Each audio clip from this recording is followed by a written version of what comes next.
Yeah, you see the players there. They're just having it explained to them by the judge exactly how this is going to run. And in many respects, it's going to run the exact same way that a draft on Magic Online would, a draft at your local store would. The big difference is, well, if you win this one, you get a trophy, you get prizes galore. And, of course, all 8 of these players, we will be seeing them at the Pro Tour because if they weren't qualified before, they've done it now. Yep. Yeah, there was a clean cut at 39 points, so 13-2. That made the top 8. No crazy tiebreaker, heartbreak stories. And the players have been told by the judge that they can count out the pack, check if it's 14 cards, and then we can start. Note that Chris is being passed by Ray Perez, and he is passing to former world champion Carlos Romao.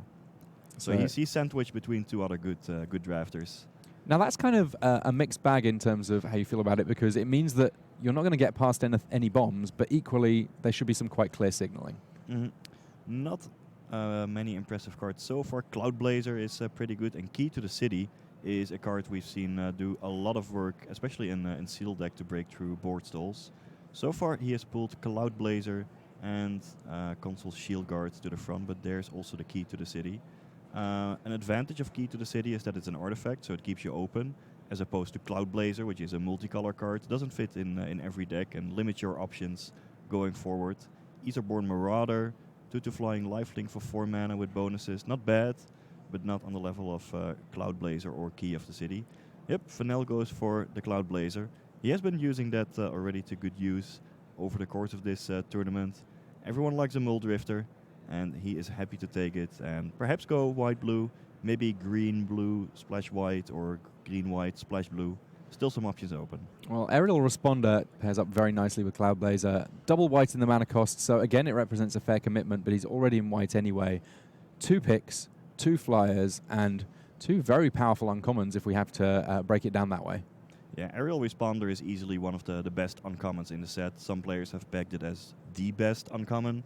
Affectionately known as Vampire Lighthawk, it does a lot of work. 2/3 flying for 3 mana would already be good. Thanks to Vigilance, it can both attack and block. And Lifelink means that you can easily win any damage race, especially because it can, well, both attack and block. So also great with some pump effects.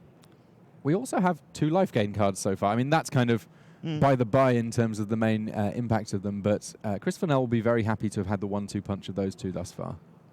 Alright, what do we have here? Elegant Edge Crafters. A lot of power and toughness for 6 mana, but in different colors than he has been drafting so far. There's Gear Seeker Serpent, Prophetic Prism, which might open up a splash, say if he ends up green-white, splashing the Cloud Blazer. Gear Seeker Serpent is a very powerful creature, 5/6 for, well, most of the time 5 mana in an artifact heavy deck, but he doesn't have any artifacts yet. He does go for it, though. When you're early in the draft, might as well take these. It's essentially a build-around card. It forces you to prioritize artifacts, but now that he knows, he will just be able to pick up some extra artifacts or fabricate creatures a bit higher than he might otherwise would. Now, Insidious Will is an interesting rare here that Chris has an option on in this 4th pack. You can counter a spell with it. You can also redirect a spell or copy a spell with it. If it were just a 4-mana counter spell, not great. Possibly a little better because of the flexibility. Goes with the Propeller Pioneer, though. More flyers, more servo tokens to make that Gearcraft Serpent cheaper. Yeah, I think the 2 cards are roughly on the same power level. Insidious Will really good against opposing removal spells, because you can just reflect it to their own creatures. But Propeller Pioneer is the more all-around good cards. When you have it on turn 4, you know what you're getting. You don't pass the turn with mana up without knowing if, well, you can even counter something. So Revoked Privilege is a very quick pick for Chris Fennell there. The one other card I want to mention that's in this pack that's kind of interesting is Aetherworks Marvel. This is a card that it's a payoff card for having lots of energy. It does generate energy, but not at a great rate. I'll be interested to see what deck it ends up in, because it is a powerful card, assuming that you can generate a lot of energy. Yeah, but this would be the first energy card that he would take. And it is tough to find a deck that where you can really exploit it. It's good in the deck, but Revoke Privileges, a solid removal spell. Sure, there are enchantment removal spells and bounce cards that can deal with it, but 3 mana deal with anything on the other side of the board. He's happy to take that. Here there's Servo Exhibition, It works quite well with Gear Seeker Serpent, giving you 2 artifacts to reduce the cost of that big monster. Also a 2-drop that he is currently lacking a little bit some early game. The other main option would be Impeccable Timing, a good removal spell, but doesn't really synergize with what he has. Server Exhibition, the pick here. Well, maybe we'll see a turn 4 Gear Seeker Serpent. Certainly a possibility. It looks like there's another Impeccable Timing in this pack. Ceremonious Rejection there, an option. Consulate Surveillance, not necessarily a super high pick. No, that card doesn't really do much. Yeah, Impeccable Timing seems to be the best trick. Select for Inspection is fine, but it's just an unsummoned type of effect that temporarily deals with an opposing creature. Impeccable Timing will take care of it for good. And it's a fine spell to pick up. A bit situational, but you will almost always play it when you have it. Yeah, even at the top levels where you've got a better chance that players might play around it, it's not as if you can always make it so it does absolutely nothing. So a couple of blue-white options here available. Vidalcan Blade Master, a straightforward 2/3 prowess, or Eddy Trail Hawk, which can jump creatures to the air.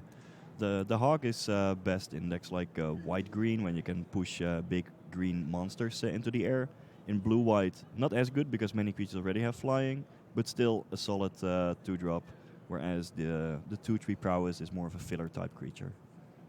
Now, Ninth Bridge Patrol is the cheaper of the options here, and sometimes just making sure you hit your curve is good, but that's not the option that's gone for here by Chris Fennell. Instead, taking High Tide Hermit, pretty much defender. a roadblock on the ground. Yeah, in blue-white, it's often a type of deck with a lot of flyers, so you will attack in the air, and you need high-toughness creatures to block on the ground. High Tide Hermit will take that role. Narnum Cobra was the pickup there for Chris Fennell. Not necessarily a high-impact pickup, but we're getting toward the end of the pack, and that's kind of a later tune with Ether, worth just keeping in mind, and it looks like Chris willing to pick it up. Speculative pick there late in the pack. It's not, at the moment, on the face of things, that likely that he's going to be in green, but nice to have a bit of flexibility. It is potentially a signal that green might be open at the table. Right now, he has a lot of white cards, actually. And in blue, it's only the Cloud Blazer and the Gear Seeker Serpent. So he is certainly in white, likely white-blue, but the blue has not really been flowing, which is kind of surprising because many people have pegged blue as the worst color in Kaladesh Limited. So it would be surprising that it's drafted by many players here in the top 8. But looking at how many blue cards Chris Fennell has seen, there are not all that many.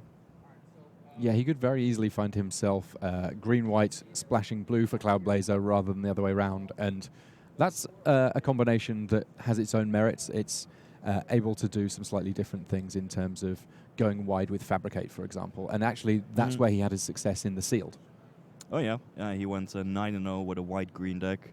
Not many rares or mythics in there, just solid creatures, good cards, mana curve, some tricks and removal spells. And he just played well and won all of his matches. So the players, they've finished pack 1, 1/3 of the way through, and at this point, things are looking okay for Chris Fennell. He's got some removal, he's got some card drawing, and at the top end in terms of quality for his flyers, it's really quite high quality. Yeah, well, as I mentioned, in terms of colors, he's certainly good in white. He also got like a 5th pick Revoke Privileges, which is a signal that white is open. And likely white-blue, but if he opens some good green mythic rare or some other reasons to jump into green or perhaps even another color, he has that option. Cultivator's Caravan, that's a good vehicle. 5/5 is a good size, crew tree that's still manageable, and it even rams you into, say, a turn 4 Cloud Blazer. I like it. It even reduces the cost of Gear Seeker Serpent. It does a lot for, well, any deck, also his. Yeah, not too many other cards that are significantly getting in the way of this pick. We've seen a lot of use out of Avery Mechanic for Chris Fennell over the course of the weekend. I think it's been in every deck that he's drafted at some point, or indeed played it in the Sealed. Aviary Mechanic works best in white-blue because you have plenty of creatures with Endless the Battlefield abilities, such as, say, Cloud Blazer, that you can bounce back to your hand to reuse them. But I don't think it's on the power level of Cultivator's Caravan. So far, so good. And here we have our next pack. We'll have a little nose through. Glintsleeve Artisan is a solid one, but Beaumont Bazaar Barge is also quite decent. He just picked up a vehicle. You can't have too many vehicles, even if this is one that draws you a card. And it works well with all the blink and bounce effects, like the aviary mechanic, but also stuff like Ether Trade Winds.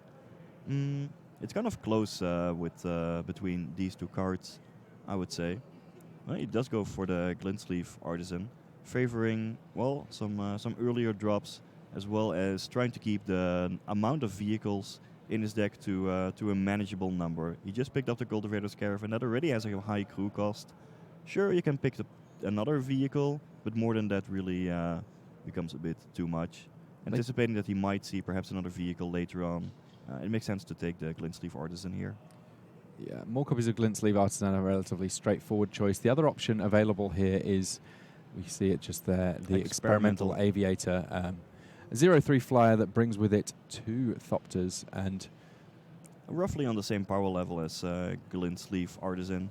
You can make this pick depending on, for instance, mana curve, but also, as I mentioned earlier, Chris is white for sure, blue probably, but not 100%.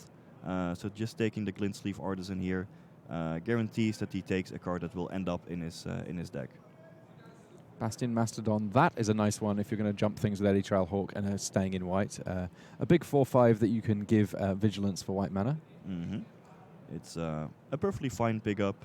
You want some stuff in the late game in this format, at least some 5 or 6 drops.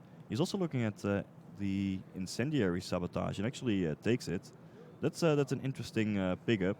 Maybe he's considering switching to white-red, trying to sacrifice, say, a Servo to Incendiary Sabotage to sweep the board.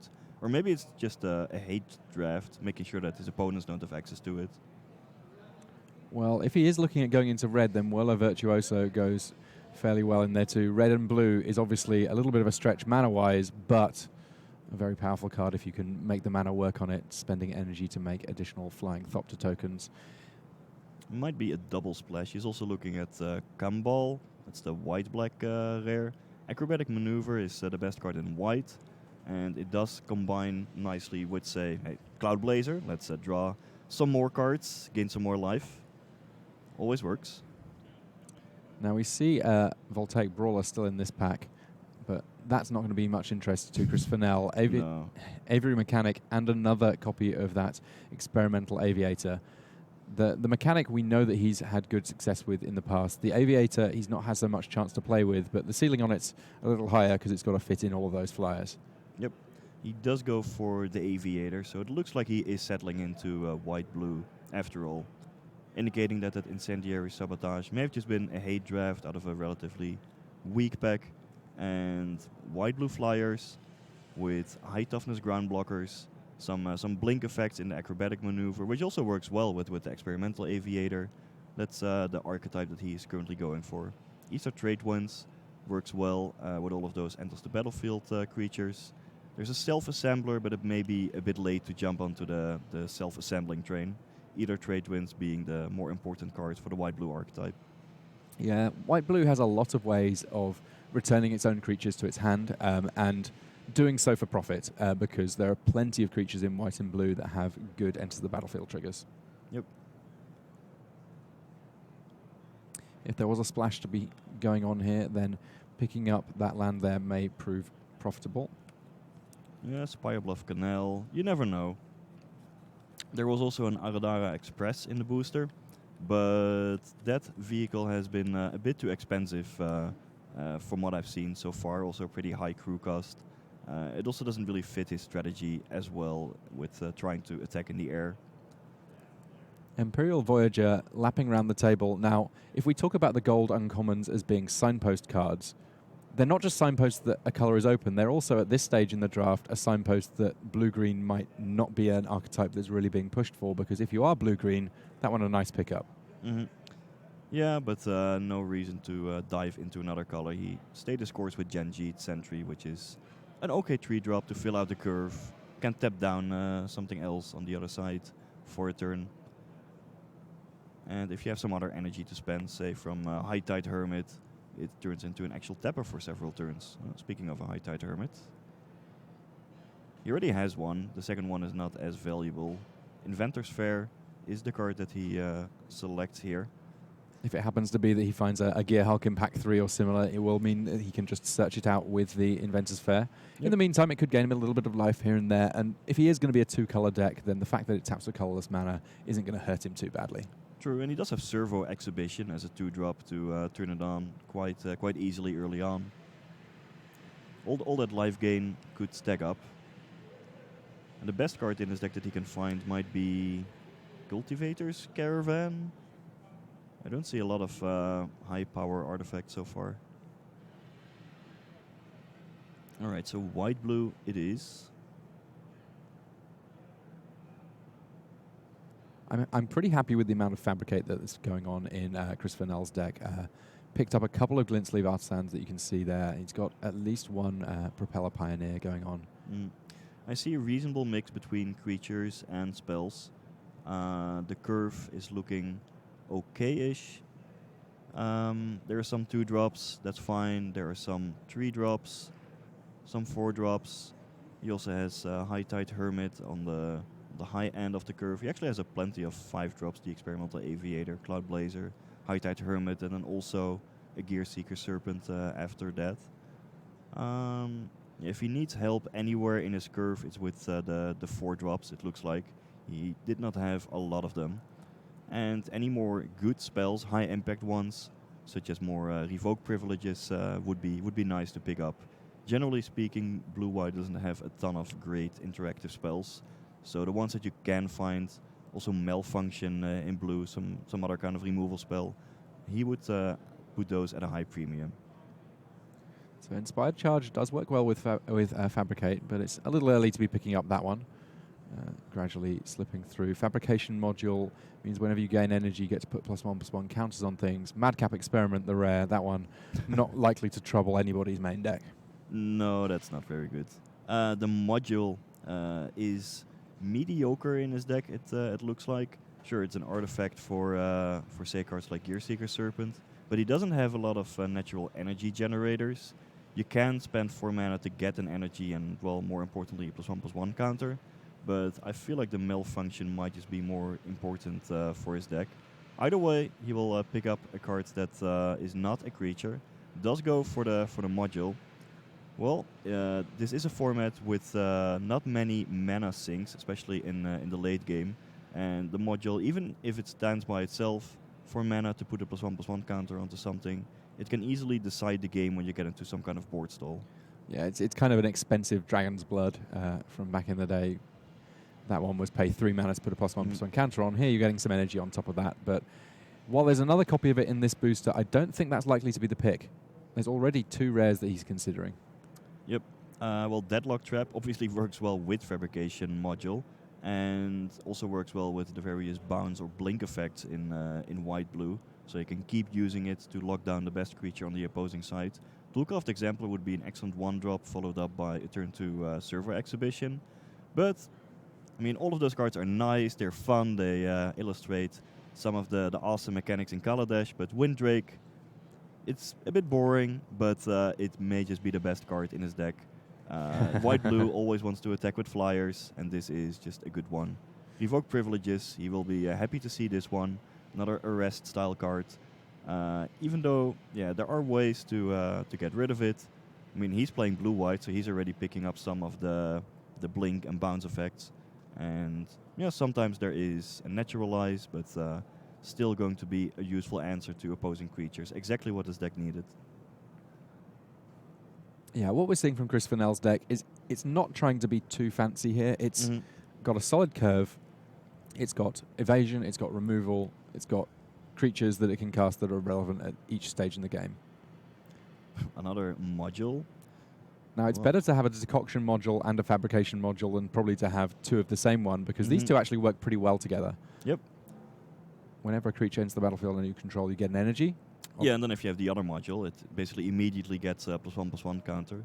Also 4 mana to return something. Well, returning, say, a Cloud Blazer would be pretty sweet, or one of his many Fabricate cards. He does go for the module. A little fancy still, I like it. Plus an artifact for the Gear Seeker Serpents and related artifact cards.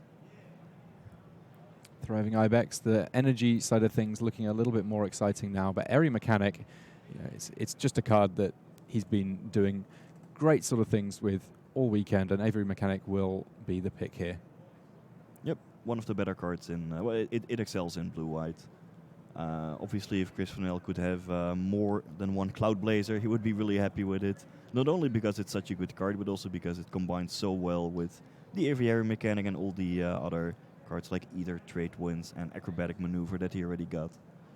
So more creatures with End of the Battlefield abilities would be nice. Also with the module that he just picked up recently. Well, there's a Prophetic Prism and a Fragmentize in this deck. I don't know how important it really is to have much artifact removal, but the first piece could prove kind of important here. The first piece is nice to have. There's also another Gear Seeker Serpent in the pack. He has some artifacts, a reasonable amount, but he already has a lot of stuff for the late part of his curve. I think I counted around 5 cards of 5 mana or more, along with the modules that he already picked up as late game mana sinks. So you can't really overload on those, and Fragmentize is a disciplined pick there. Kind of a late Pima Outrider still to be in this pack, but it's not really going to trouble Chris Fennell's draft too much. He takes a Tezzeret's Ambition, another way of drawing cards. Can never have too many cards. And he probably doesn't even have to discard, because his deck will contain enough artifacts. In a slow grinding matchup, this is a valuable card to have access to. Not the best against super aggressive, say, red-black decks, but useful to have somewhere. 7 of the Conduits still being in the pack as well. It looks like there may be a green drafter feeling fairly pleased with how the late stages of this draft goes, but that's not going to be Chris Fennell. A second Fragmentize, it's not going to be useful in every matchup, but I can imagine that there will be places that it absolutely shines. It could easily be useful. Early in the first pack, Chris could have picked up on the fact that that green was somewhat open with a very late attune with Ether. Now that Servant of the Conduit, it shouldn't go around the table that late. Maybe there's only 2 green drafters, and they will probably have excellent decks. Ether Trade wins the pickup there. I mean, everything we've been saying about bounce still holds true, and being able to bounce your opponent's threat while potentially getting extra use out of your own, a nice little interaction. Yep. Accomplished Automaton. I mean, it's another very late game card, but and not the best one to combine with all these blink effects. Sure, it has Fabricate, so it could get some value, but one way or another, a big monster. Well, Fairground's Trumpeter, at this point, Chris Fennell says, no, the buck stops here. I'm not going to pass more top-end green cards. Yep. The Trumpeter just synergizes very, very well with a lot of the things that green is doing. Well, Carl Prowler, not as important of a green card. Tezzeret's Ambition, the second copy, I don't think he's really going to use it, but perhaps there is some very slow and grindy matchup where he wants it. 2 more playable green cards toward the end of the pack. What do we even hate here? But both would be good. Okay, well, my deck has multiple revoke privileges. Let's just take the Appetite for the Unnatural and take out the Naturalize effect, so I don't run into that. But last pick, Wild Wanderer, that is a playable. Green was incredibly open, at least in the last pack. Yeah, I mean, Chris ended up with a last pick takedown as well. Definitely, at some point, green turned out to be open. Yep. Someone will be in it. I know that Carlos Ramau made top 8 based on the back of a green-black deck, so he may well be the one that benefited there. These players, though, they have completed their draft, and with that, we've completed our coverage of their draft. Of course, they're going to have a bit of time to build now, though. We'll be back soon enough to do that. But first, I'm going to hand across to Maria and Marshall, who have another draft to show you.